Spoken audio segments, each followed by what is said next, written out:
Imagínalo, tienes 12 años y vives en una pequeña aldea búlgara en el año 1550. La niebla matutina cubre el valle como un velo, mientras ayudas a tu padre a cuidar las ovejas. Los cascabeles en sus cuellos suenan suavemente, una melodía familiar que ha sido la banda sonora de toda tu vida. Tu madre está preparando el desayuno, pan caliente y leche de cabra que sabe a hogar, a seguridad, a todo lo que conoces. Y entonces lo oyes, el retumbar de cascos sobre el empedrado. El rostro de tu padre se pone blanco como el papel. Tu madre deja caer la jarra de barro que sostenía, y ésta se hace pedazos en el suelo, como si tu mundo estuviera a punto de romperse también, porque todos en la aldea saben lo que significan esos cascos. Han llegado los recolectores del sultán. Escondes detrás de un carro de madera, mientras los oficiales otomanos bajan de sus caballos. Sus túnicas de seda están impecables, a pesar del largo viaje.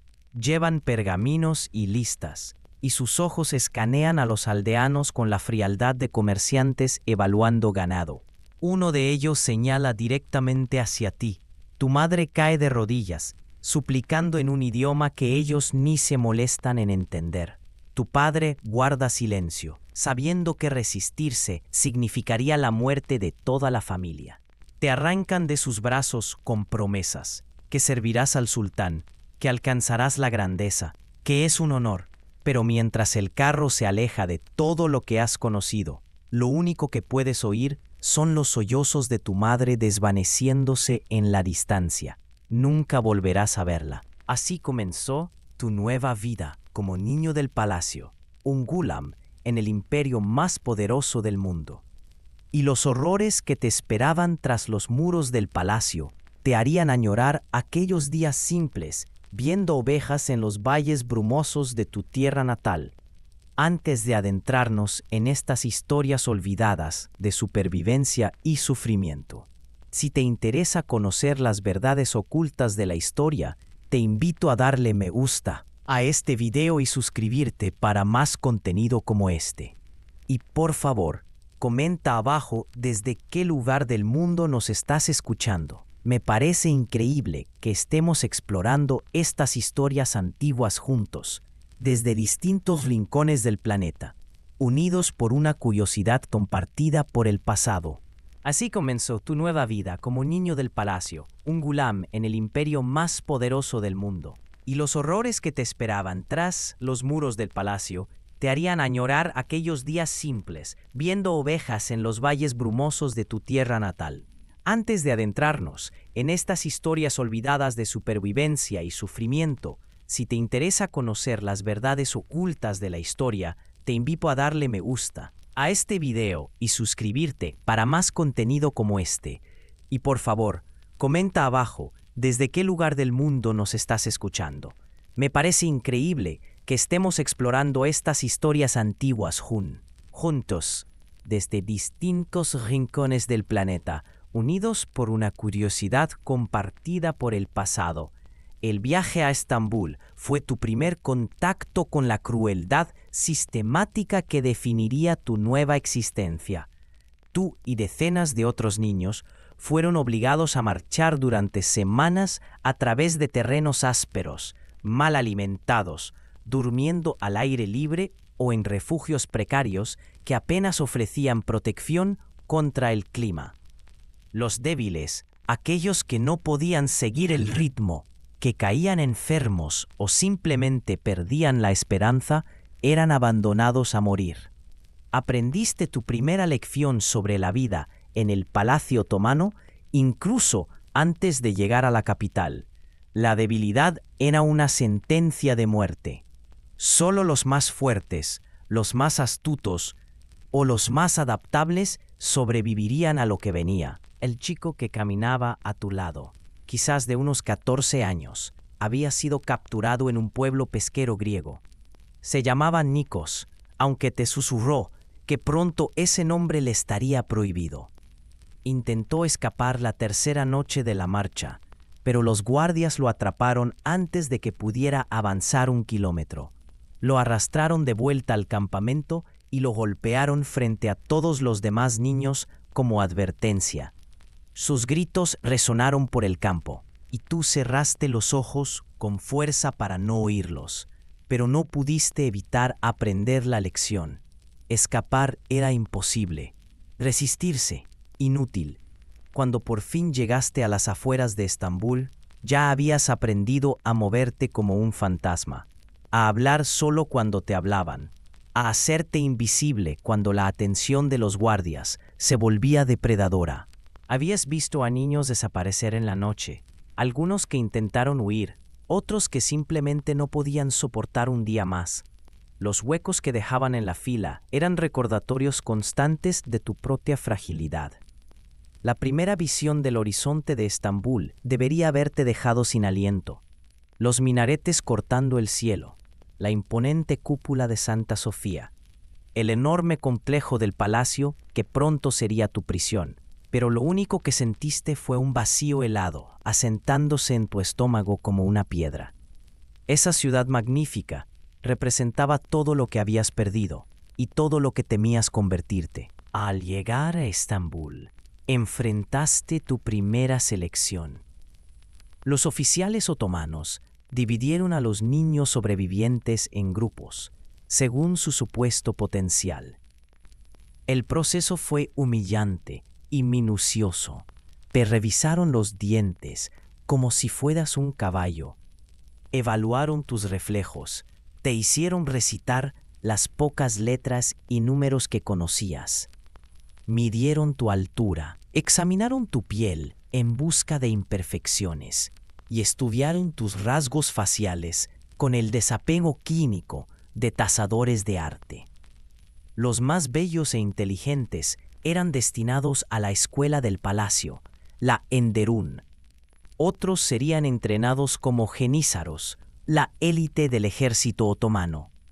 Pero para quienes fueron elegidos para servir en el palacio, les esperaba una prueba muy distinta. Una que no pondría a prueba solo la resistencia física, sino la capacidad del alma para sobrevivir a la deshumanización sistemática. Fuiste uno de los afortunados seleccionados para la escuela Enderun, ubicada dentro de los muros del Palacio de Topkapi. Los funcionarios que tomaron esta decisión observaron tu piel clara, tus ojos brillantes y tu evidente inteligencia. Sonrieron, pero tú no sabías entonces que esas sonrisas no eran de bondad. Eran las sonrisas de depredadores que habían encontrado una presa especialmente prometedora. La escuela Enderun ha sido llamada la primera educación institucionalizada del mundo para niños superdotados. Aunque esta descripción es técnicamente correcta, oculta una verdad mucho más oscura sobre lo que significaba realmente la educación para niños desplazados como tú. Sí, aprenderías idiomas, árabe, persa y turco, estudiarías matemáticas, astronomía, literatura y derecho. Te entrenarían en música, caligrafía y diversas artesanías. Pero esta educación tenía un precio que iba mucho más allá del esfuerzo académico. El costo era tu alma. El complejo palaciego que se convirtió en tu mundo era un laberinto de pasillos de mármol, cámaras ornamentadas y pasajes ocultos donde el peligro acechaba en cada esquina. Dormías en dormitorios dentro del mismo palacio, separados del mundo exterior por muros, guardias y protocolos tan estrictos que escapar no solo era difícil, sino impensable. El dormitorio donde dormirías se extendía ante ti como una tumba de mármol, alineado con camas estrechas cubiertas de seda que se sentía como cadenas sobre tu piel. La primera noche en ese lugar, permaneciste despierto escuchando los sonidos que se convertirían en la banda sonora de tu encierro. Los sollozos apagados de niñas que lloraban por sus hogares, tratando de ahogar sus lágrimas en las almohadas. Los susurros en lenguas que no comprendías, y los pasos de estudiantes mayores y supervisores que rondaban los pasillos después de que se apagaban las luces. Apretabas con fuerza la pequeña cruz de madera que tu madre había escondido en tu mano cuando te arrancaron de ella. Pero al amanecer, incluso esa última conexión con tu vida anterior sería descubierta y confiscada. Te dieron un nuevo nombre, Mesmet, y te ordenaron olvidar tus orígenes cristianos. Convertirte a la fe oficial del imperio no era opcional, era parte esencial de tu transformación, de niño secuestrado a siervo otomano. La ceremonia de conversión fue realizada con gran pompa, como si hubieras elegido ese camino por voluntad propia. Pero tú sabías, todos sabían, que ahí no había elección alguna. Repetiste las palabras que te obligaron a decir, pero por dentro conservabas el recuerdo de las nanas de tu madre y de las historias que te contaba tu padre. Pero lo más insidioso de tu educación era cómo poco a poco te quebraban como individuo, para reconstruirte como instrumento de placer y poder imperial. El palacio funcionaba bajo una jerarquía compleja, donde avanzar no dependía solo del rendimiento académico, sino de tu capacidad para complacer a los superiores. Y complacer podía significar muchas cosas, cosas que ningún niño debería jamás tener que aprender. Tu primera lección sobre estas reglas no escritas te la dio Amit, un alumno mayor que llevaba 3 años en el sistema. Se acercó a ti una noche en el dormitorio, su voz cargada de amenaza y promesa. «Eres nuevo», te dijo, sentándose en el borde de tu cama sin pedir permiso. «Aún no entiendes cómo funcionan las cosas aquí. Pero yo puedo protegerte, enseñarte, ayudarte a progresar. Los profesores me respetan y escuchan hoy recomendaciones sobre los chicos más jóvenes». Apoyó su mano sobre tu hombro y sentiste cómo todo tu cuerpo se paralizaba. Tenías 12 años. Nunca antes un desconocido te había tocado de esa forma. Pero había algo en su manera de actuar que te hacía estremecer. Y entonces continuó, bajando la voz hasta convertirla en un susurro. Tendrías que mostrar tu gratitud. Hay formas en que los chicos como tú pueden agradecer a los estudiantes mayores por su protección. Formas especiales que quedan entre nosotros. Te enfrentabas a una elección imposible, la misma que miles de chicos antes que tú ya habían enfrentado. Negarte y arriesgarte a un castigo brutal, al aislamiento social y al fin de cualquier esperanza de ascenso, o aceptar y rendir los últimos vestigios de tu inocencia infantil, ante un sistema que veía tu cuerpo como una mercancía, algo que se intercambiaba por favores y protección. No había una buena elección, solo la posibilidad de sobrevivir. El ecosistema sexual del palacio era complejo y depredador. Funcionaba según reglas que se habían establecido a lo largo de generaciones de explotación. Los eunucos, castrados ellos mismos cuando eran niños, y muchas veces marcados por profundas cicatrices psicológicas, ejercían un poder considerable y lo usaban para explotar el flujo constante de nuevos ingresados. Conocían el sistema a la perfección. ¿Por qué? Alguna vez ellos también habían sido víctimas del sistema, pero en lugar de proteger a los recién llegados, muchos se convirtieron en sus ejecutores más entusiastas. Los estudiantes mayores depredaban a los más jóvenes, perpetuando ciclos de abuso que se remontaban generaciones atrás. Era una forma retorcida de novatada, donde los iniciados ganaban su lugar en la jerarquía, victimizando a los que estaban por debajo.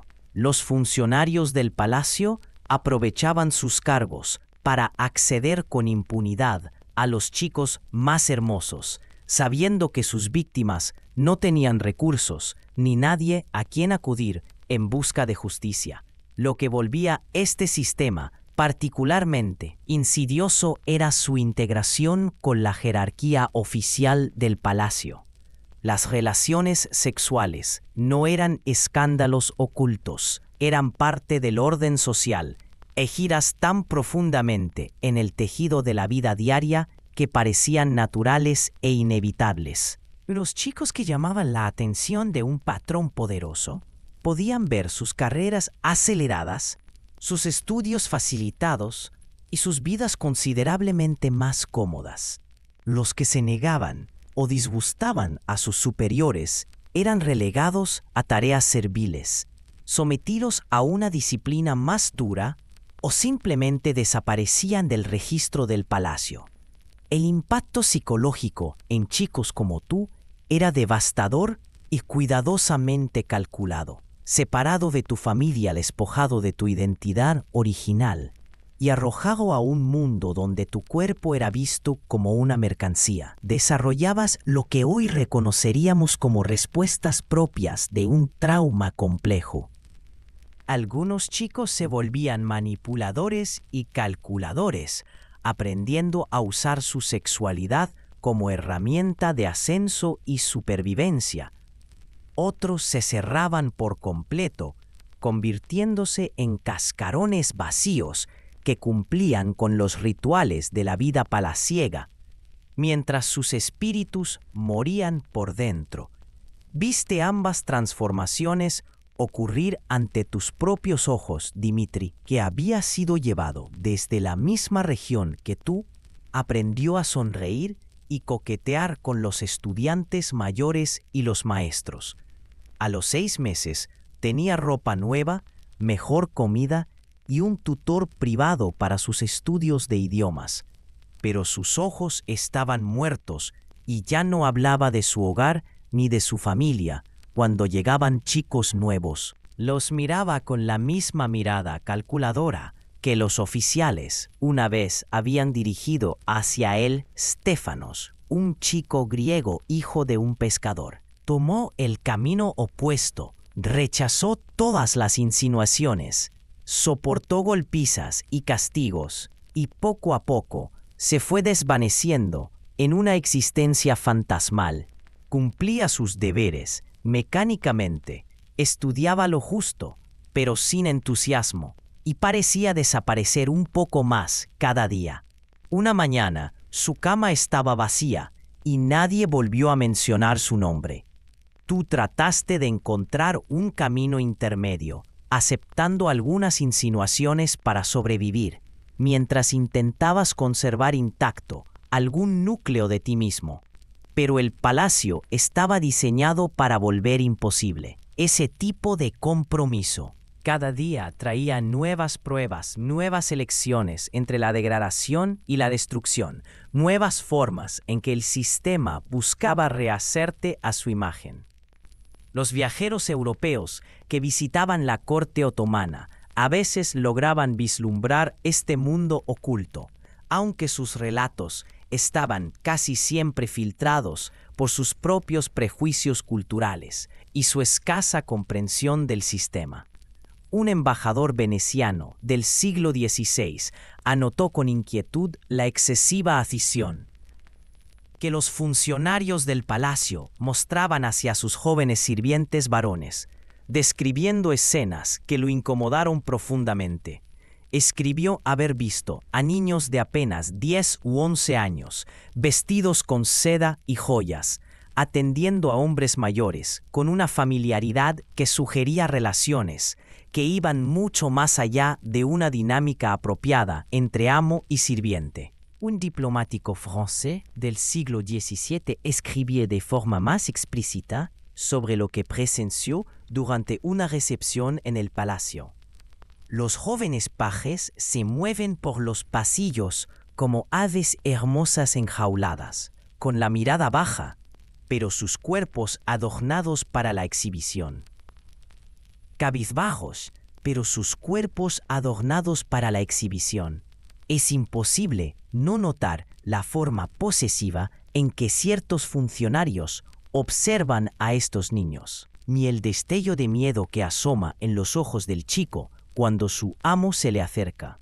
Las condiciones físicas de la vida palaciega agravaban aún más el abuso psicológico, en formas cuidadosamente diseñadas para quebrar la resistencia y fomentar la dependencia. Vivías en dormitorios estrechos y abarrotados, con una privacidad mínima, donde cada momento estaba sometido a vigilancia y control. Te despertaban antes del amanecer para las oraciones, que habías sido obligado a memorizar. Te alimentaban con raciones suficientes, pero nunca generosas, en horarios estrictamente definidos. Y eras sometido a un horario rígido que no dejaba espacio para la reflexión ni la resistencia. Los castigos eran comunes y a menudo diseñados con crueldad creativa para humillar y doblegar el espíritu. Los chicos que rompían las reglas, hablar en su lengua natal, practicar sus antiguas tradiciones o mostrar poco entusiasmo por su nueva vida, eran golpeados, humillados en público o encerrados en celdas tan pequeñas que apenas podían recostarse. Fuiste testigo del caso de un niño llamado Milos, a quien atraparon rezando según su antigua fe. Lo obligaron a estar de pie, desnudo, en el patio durante todo un día, mientras a los demás estudiantes se les animaba a burlarse de él. La lección era clara. Tu antigua identidad no solo estaba prohibida, era motivo de vergüenza. La economía interna del palacio complicaba aún más tu situación y añadía nuevas capas de explotación. Podías ganar pequeños privilegios a través del buen comportamiento, logros académicos o complaciendo a tus superiores de distintas maneras. Esos privilegios, mejor comida, ropa más fina, camas más cómodas, acceso a libros o instrumentos musicales, se convertían en bienes preciados dentro de tu mundo restringido. El sistema creaba una red compleja de dependencias y lealtades que hacía que resistirse fuera casi imposible y que colaborar pareciera that palace officials showed for their young male servants, describing scenes that made him uncomfortable in the extreme. He wrote of seeing boys as young as 10 or 11, dressed in silk and jewels, attending to older men with a familiarity that suggested relationships that went far beyond appropriate master-servant dynamics. A French diplomat in the 17th century wrote more explicitly about what he witnessed during a palace reception. The young pages move through the halls like beautiful birds in cages, their eyes. Si deseas, puedo continuar desde aquí con el resto del fragmento. One cannot help but notice. O ayudarte a unirlo todo como parte de un texto narrativo continuo. ¿Cómo te gustaría proceder? You said, downcast, but their bodies adorned for display.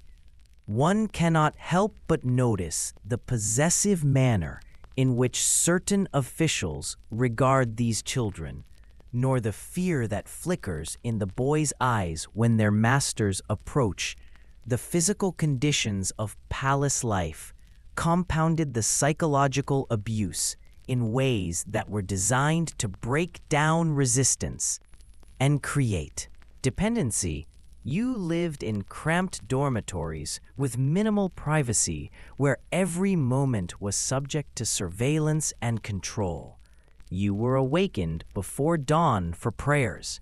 You had been forced to learn, fed adequate but not abundant meals at precise times, and subjected to a rigid schedule that left no time for reflection or resistance. Punishments were common and creatively designed to humiliate and break spirits. Boys who violated rules, speaking their native languages, practicing old traditions, or showing insufficient enthusiasm for their new lives, faced beatings, public humiliation, or isolation in chambers, barely large enough to lie down in.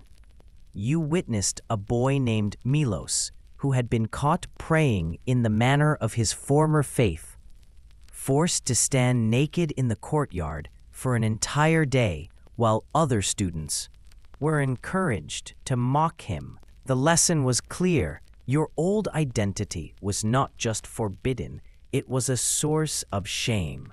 The palace's internal economy further complicated your situation and created additional layers of exploitation.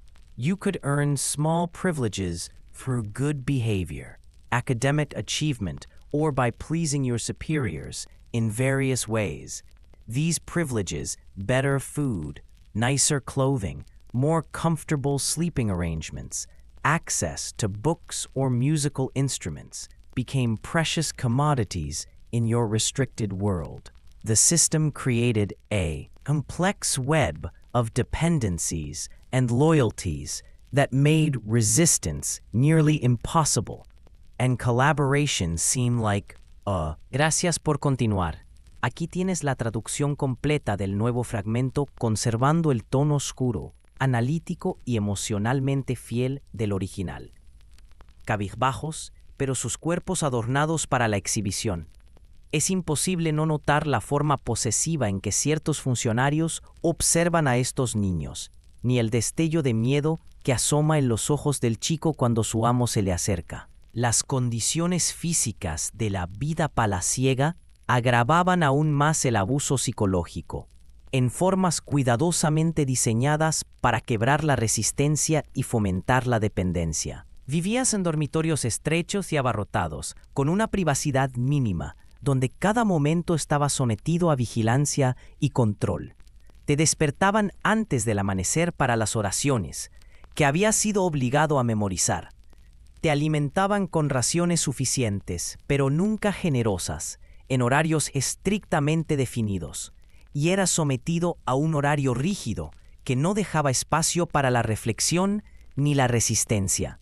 Los castigos eran comunes y a menudo diseñados con crueldad creativa para humillar y doblegar el espíritu. Los chicos que rompían las reglas, hablar en su lengua natal, practicar sus antiguas tradiciones o mostrar poco entusiasmo por su nueva vida eran golpeados, humillados en público o encerrados en celdas tan pequeñas que apenas podían recostarse. Fuiste testigo del caso de un niño llamado Milos, a quien atraparon rezando según su antigua fe.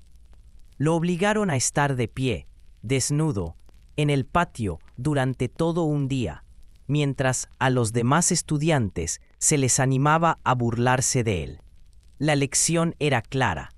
Tu antigua identidad no solo estaba prohibida, era motivo de vergüenza. La economía interna del palacio complicaba aún más tu situación y añadía nuevas capas de explotación. Podías ganar pequeños privilegios a través del buen comportamiento, logros académicos o complaciendo a tus superiores de distintas maneras. Esos privilegios, mejor comida, ropa más fina, camas más cómodas, acceso a libros o instrumentos musicales se convertían en bienes preciados dentro de tu mundo restringido. El sistema creaba una red compleja de dependencias y lealtades que hacía que resistirse fuera casi imposible y que colaborar pareciera. ¿Quieres que continúe con el siguiente fragmento? También puedo ayudarte a compilar todo lo traducido hasta ahora en un solo documento fluido. The only path to survival. You learn to navigate this economy with the calculating mind of someone much older than your years. You discovered that helping older students with their studies could earn you protection from their advances. You found that showing particular aptitude in certain subjects could gain you the attention of teachers who might shield you from the worst abuses.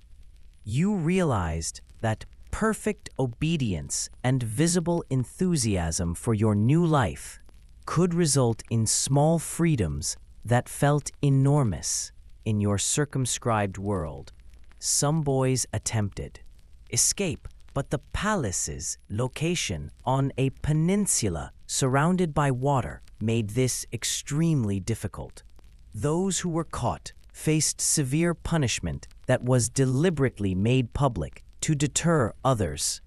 You witnessed the return of a boy who had tried to flee by swimming across the Golden Horn. He was barely alive when they dragged him back, and the beating he received in front of Al, the students, left him permanently injured. He lived as a warning to the rest of you, broken, barely functional, a living example of what happened to those who chose rebellion over submission.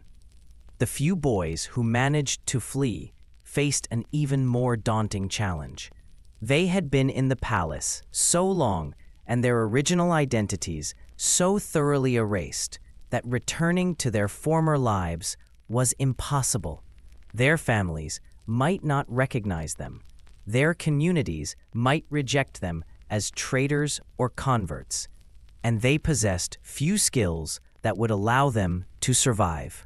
Outside the palace system, most who escaped were recaptured within days, but even those who remained free often found themselves adrift in a world that no longer had a place for them. As you matured within the system, surviving through a combination of intelligence, adaptability. Gracias por continuar.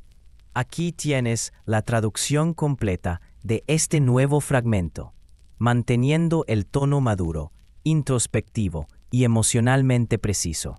Único camino hacia la supervivencia. Aprendiste a moverte dentro de esta economía con la mente calculadora de alguien mucho mayor que tú. Descubriste que ayudar a los estudiantes mayores con sus estudios podía ganarte su protección frente a sus avances. Descubriste que mostrar aptitudes excepcionales en ciertas materias podía atraerte la atención de profesores que a su vez tal vez te protegieran de los peores abusos. Emprendiste que la obediencia perfecta y un visible entusiasmo por tu nueva vida podían traducirse en pequeñas libertades que en tu mundo tan restringido se sentían enormes. Algunos chicos intentaron escapar, pero la ubicación del palacio, en una península rodeada de agua, hacía esto extremadamente difícil. Los que eran capturados enfrentaban castigos severos, diseñados deliberadamente para ser públicos y disuadir a los demás. Fuiste testigo del regreso de un chico que había intentado escapar nadando por el Cuerno de Oro.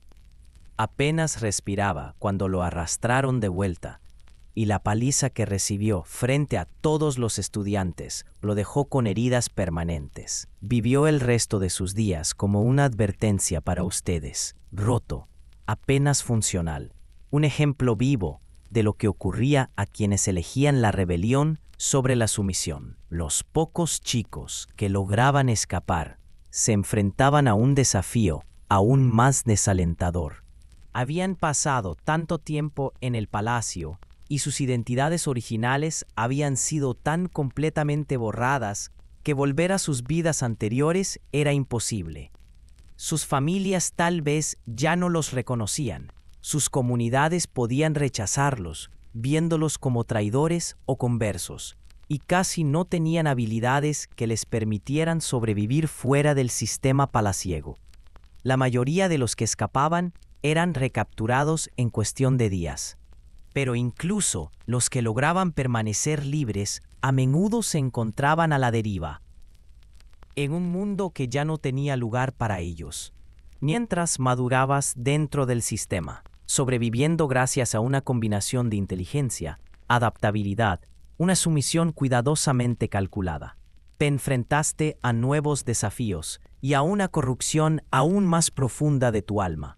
Los estudiantes más exitosos podían eventualmente ser nombrados a altos cargos gubernamentales, pero ese éxito venía al precio de perpetuar el mismo sistema que los había abusado. Con horror creciente, comprendiste que tus maestros y supervisores, los hombres que te habían formado y al mismo tiempo quebrado, también habían sido, alguna vez, niños como tú, arrancados de sus familias y moldeados como instrumentos del poder imperial. Ese reconocimiento trajo consigo una elección terrible.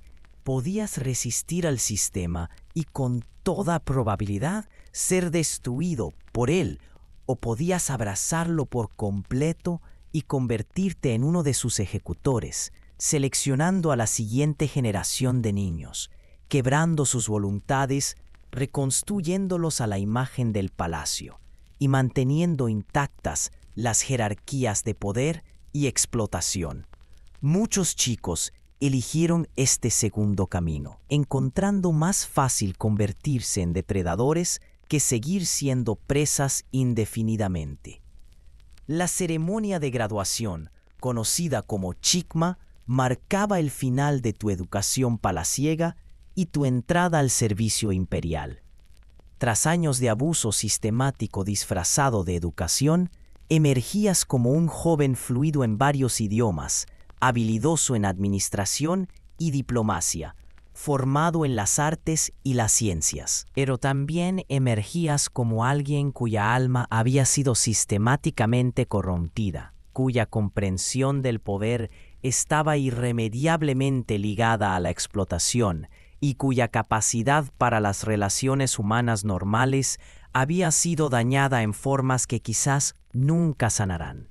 Para muchos graduados, esta transición significaba simplemente pasar de una forma de explotación a otra. Aquellos nombrados a cargos administrativos descubrían pronto un mundo donde los favores sexuales y el ascenso político seguían estando profundamente entrelazados, donde las lecciones aprendidas en el palacio sobre poder, sumisión y supervivencia continuaban moldeando sus vidas adultas. Aquellos asignados a funciones militares cargaban consigo las cicatrices psicológicas de sus años en el palacio, convirtiéndose con frecuencia en ejecutores brutales de la voluntad imperial o en hombres rotos, incapaces de encontrar sentido en vidas construidas sobre cimientos de abuso. La actitud de la élite otomana hacia estas prácticas era compleja y cuidadosamente construida para mantener el sistema mientras se negaban sus aspectos más perturbadores. Aunque los reglamentos oficiales prohibían muchas formas de abuso, la realidad era que las autoridades palaciegas miraban hacia otro lado ante conductas que servían a sus intereses. El sistema producía administradores capaces y sirvientes leales, lo cual era su propósito principal. El costo humano se consideraba irrelevante frente a su eficacia, y cualquier crítica era desestimada como ignorancia frente a los métodos sofisticados del imperio para la educación y el ascenso social. Algunos escritores otomanos contemporáneos llegaban a reconocer los aspectos más oscuros del sistema, aunque al mismo tiempo defendían su valor general. Un cronista de la corte del siglo XVI escribió: «Es cierto que la escuela del palacio exige grandes sacrificios de sus estudiantes, y que no todos los que ingresan salen de ella sin cambios. Pero de este crisol de disciplina, esta retórica de transformación y superación ocultaba la verdadera realidad de lo que tú habías vivido. Tu prueba había consistido en un abuso sexual sistemático, tu disciplina en la destrucción total de tu identidad original. La construcción de un nuevo yo, diseñado para servir a los intereses del imperio. Tu aprendizaje se obtuvo al costo de tu inocencia infantil y de tu capacidad para mantener relaciones humanas normales. Lo que hace especialmente perturbador al sistema palaciego otomano es la forma en que combinaba auténticas oportunidades educativas con un abuso sistemático, de tal manera que resultaba difícil separar los beneficios de los horrores. Los niños, en efecto, recibían una educación que, según los estándares de la época, era excepcionalmente avanzada. Aprendías a leer y escribir en lenguas que te abrían puertas en todo el mundo conocido. Estudiabas ciencias y matemáticas de vanguardia para su tiempo. Adquirías habilidades en diplomacia, administración y estrategia militar que te servirían a lo largo de la vida. pero esa educación era inseparable de tu explotación y tu sufrimiento. Los mismos maestros que expandían tu mente también violaban tu cuerpo. El mismo sistema que te ofrecía oportunidades también destruía tu inocencia. La misma institución que prometía ascenso también garantizaba que dicho ascenso quedara para siempre manchado por los métodos utilizados para alcanzarlo. El sistema revela, además, la compleja relación entre poder, sexualidad y violencia en las sociedades premodernas. Los otomanos no eran únicos en su explotación de jóvenes. Prácticas similares existieron en diversas formas a lo largo del mundo antiguo y medieval.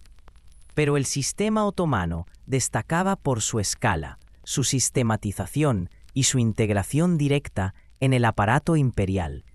No era una perversión oculta, sino una institución abierta, celebrada por su eficacia y defendida por sus beneficiarios. Hacia los siglos XVII y XVIII, el sistema palaciego comenzó a declinar a medida que las nuevas tecnologías militares redujeron la importancia del cuerpo de Genízaros y las nuevas formas de administración disminuyeron la dependencia de burócratas formados en el palacio.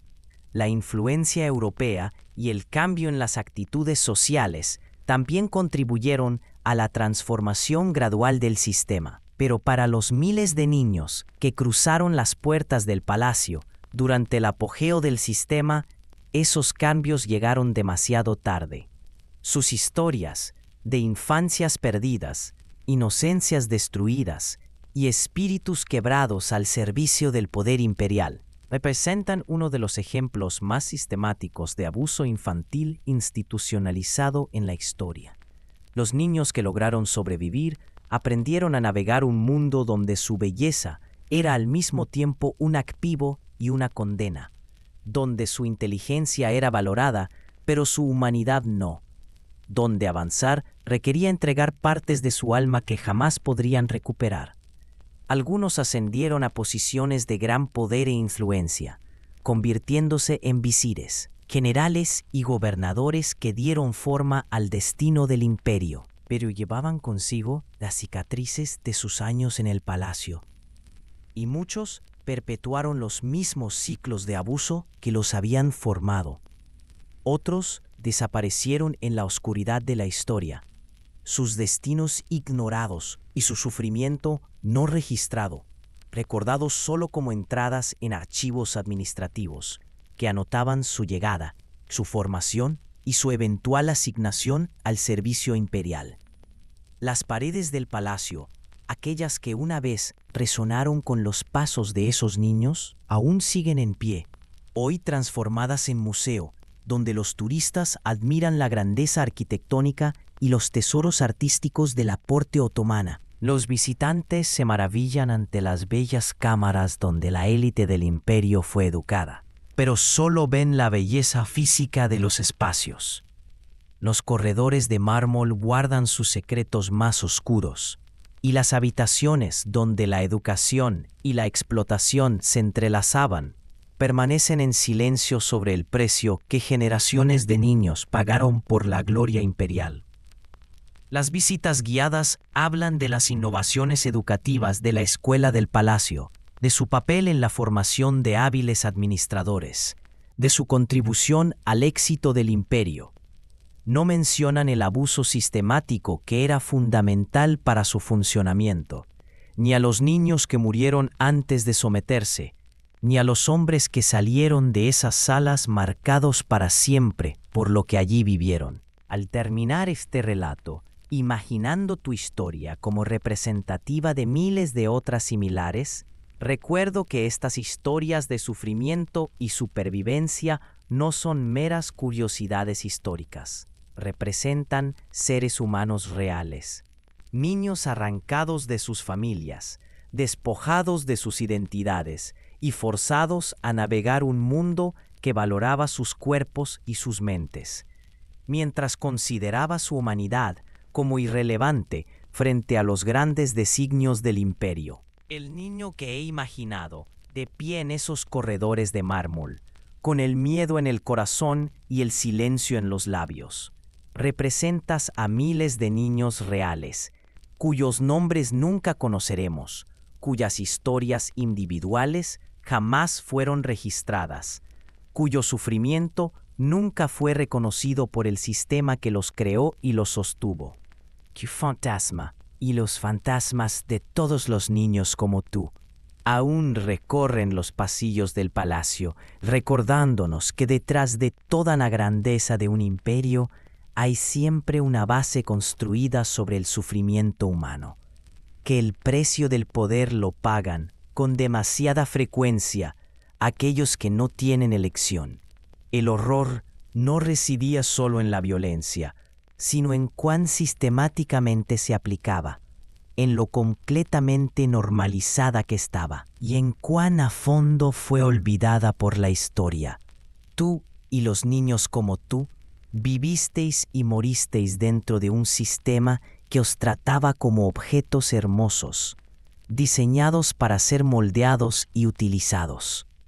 Y vuestras historias merecen ser recordadas, no como notas exóticas en los márgenes de la historia, sino como testimonios de la resiliencia humana frente a la crueldad institucionalizada. El aire de la mañana, que alguna vez llevó tus pasos temerosos, hace mucho que se ha desvanecido, pero tu historia aún resuena a través del tiempo, exigiendo que seamos testigos de tu sufrimiento y recordemos el terrible precio de la edad dorada del imperio. Al recordar tu historia, no solo honramos tu dolor individual, sino el de todos los niños que han sido atrapados en la maquinaria del poder a lo largo de la historia, usados y descartados por sistemas que valoran la conquista por encima de la compasión, el imperio por encima de la inocencia.